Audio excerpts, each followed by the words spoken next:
નમસ્કાર મિત્રો. વિદ્યાર્થી મિત્રો, આજે આપણે ટુ બીના રૂપ, એના ઉપયોગો અને ક્યાં ક્યાં વપરાય છે એ આપણે શીખવાના છીએ, જે આવનારી પરીક્ષામાં તમને ખૂબ જ ઉપયોગી થશે. તો સૌથી પહેલાં ટુ બીના રૂપો કેટલા છે? તો કુલ ટુ બીના રૂપો 5 છે: એમ, ઇઝ, આર, વોઝ અને વેર. બરાબર. તો આપણે એ જોવાનું છે કે અહીંયા કયું ટુ બીનું રૂપ કેવી રીતે વપરાય છે. તો સૌથી પહેલાં સાદા વર્તમાન કાળના ટુ બીના રૂપો જોઈ લઈએ. બરાબર. તો સાદા વર્તમાન કાળના કુલ ટુ બીના રૂપો તમે જોઈ શકો છો કેટલા છે? 3: એમ, ઇઝ અને આર. હવે તમને એમ થાય તો કે અહીંયા એમ છે, અહીંયા ઇઝ છે અને અહીંયા આર છે. તો પહેલો ટોપિક જે છે એ આપણને કે ગઈ આઈ ક્યાં વપરાશે? તો આઈ સાથે હંમેશા યાદ રાખવાનું કે આઈ સાથે હંમેશા ટુ બીનું અહીંયા આપણે રૂપ જોઈ શકીએ છીએ. કયું વપરાશે? એમ. ટુ બીનું રૂપ એમ વપરાશે આઈ સાથે. બરાબર. બીજે ક્યાંય વપરાતું નથી. આઈ વાક્યની શરૂઆતમાં આઈ કરતા હોય ત્યારે જ તમારે એમ વાપરવાનું છે. બરાબર. બીજું જોઈએ, હી, શી, ઇટ કે એક વચન નામ. એક વચન નામ એટલે શું? કે કોઈ પણ વ્યક્તિનું નામ હોય, કોઈ પણ પ્રાણીનું નામ હોય. ટૂંકમાં જે નામ એક વચનમાં હોય, એક જ હોય, તો એવા નામ સાથે તથા હી, શી, ઇટ આવા જે સબ્જેક્ટ એટલે કે કર્તા સાથે હંમેશા તમારે શું વાપરવાનું છે? ઇઝ. બરાબર. પછી છે વી, યુ, ધે કે બહુવચન નામ. જે નામ બહુવચનમાં છે, બરાબર, અથવા એન્ડ વર્ડ જોડાયેલ જે નામ બહુવચન કહેવાય, એવા નામ બહુવચન નામ સાથે આપણે શું વાપરશું? આર. આ ખાસ યાદ રાખવાનું છે કે તમારે અહીંયા કર્તા જે આપેલા છે, કર્તાને તમારે ધ્યાનથી જોઈ લેવાના છે. કોની આગળ એમ, કોની આગળ ઇઝ અને કોની આગળ આર વપરાય છે, તો જ તમને સરળતાથી આવડી જશે. આ જોયા આપણે સાદા વર્તમાન કાળના ટુ બીના રૂપો. હવે જોઈશું સાદા ભૂતકાળના ટુ બીના રૂપો. ચાલો, અહીંયા તમને જોવા મળે છે કે સાદા ભૂતકાળના ટુ બીના રૂપો અને તેના ઉપયોગો. તો સૌથી પહેલી બાબત અહીંયા તમે જોઈ શકો છો કે સાદા ભૂતકાળની વાત કરી છે, એટલે આપણે સાદા ભૂતકાળ ટુ બીના રૂપો કેટલા છે? 2. કયા કયા? વોઝ અને વેર. બસ આ બે જ જે છે એ સાદા ભૂતકાળના ટુ બીના રૂપો છે એમ કહી શકાય. તો અગાઉ આપણે જોયું પ્રમાણે આઈ સાથે મેં શું વપરાશે? વોઝ. હી, શી, ઇટ કે એક વચન નામ આવે તો તેની સાથે પણ વાપરવાનું છે વોઝ. અને છેલ્લું વી, યુ, ધે કે બહુવચન નામ સાથે શું વાપરવાનું છે? વેર વાપરવાનું છે. આને ઘણા વેર પણ બોલે છે અને વેર પણ બોલાય છે અને વર પણ બોલાય છે. બરાબર. ખાસ કરીને આપણે વેર એનો ઉપયોગ યાદ રાખશું. ચલો, આ થઈ ગઈ વાત ટુ બીના રૂપના ઉપયોગની. એટલે તમને ઇઝીલી બધું જે છે એ સમજાઈ જશે.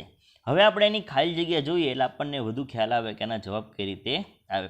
બીજી બાબત, જો ભૂતકાળની વાત કરે સાદા ભૂતકાળની વાક્યમાં, તો તમારે વોઝ કે વેર વાપરવાનું છે. બરાબર.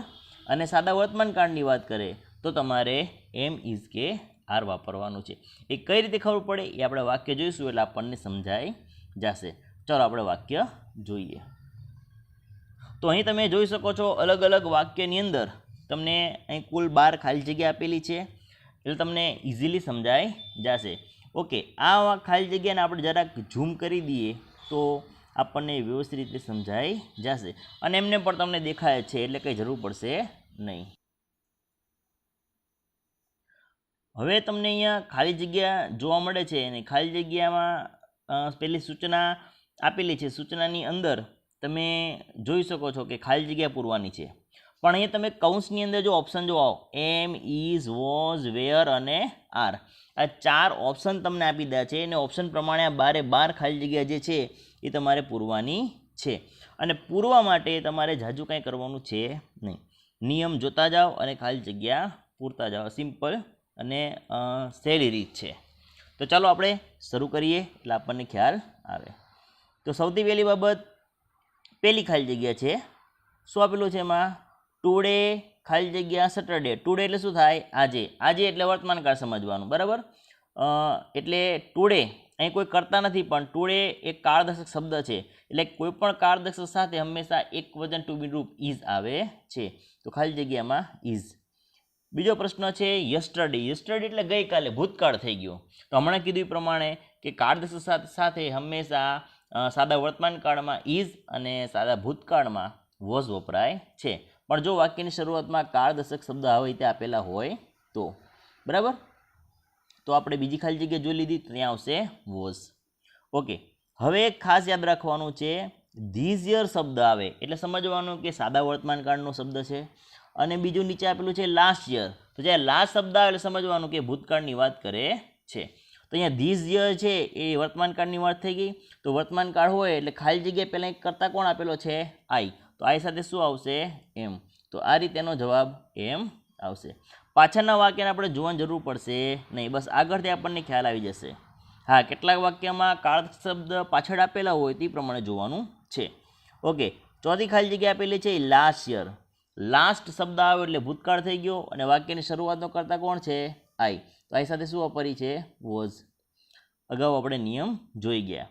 પાંચમી ખાલી જગ્યા ધીઝ વીક. જો ધીઝ શબ્દ આવ્યો ધીઝ વીક, જ્યારે પણ ધીઝ સાથે કોઈ પણ યર કે વીક કે મંથ આપેલો હોય સમજવાનું કે વર્તમાન કાળ જ છે. ઓકે, વર્તમાન કાળ છે નક્કી થઈ ગયું. હવે આગળ ખાલી જગ્યા શું કરતા કોણ આપેલો છે? વી. તો વી સાથે વર્તમાન કાળમાં શું લાગે? આર. તે જ પ્રમાણે અહીંયા આપેલું છે છઠ્ઠી ખાલી જગ્યા લાસ્ટ વીક. લાસ્ટ શબ્દ આવે એટલે ભૂતકાળ થઈ ગયું. વાક્યનો કરતા જુઓ ખાલી જગ્યા પહેલાંનો વી. તો ભૂતકાળની અંદર વી સાથે શું આવે? વેર.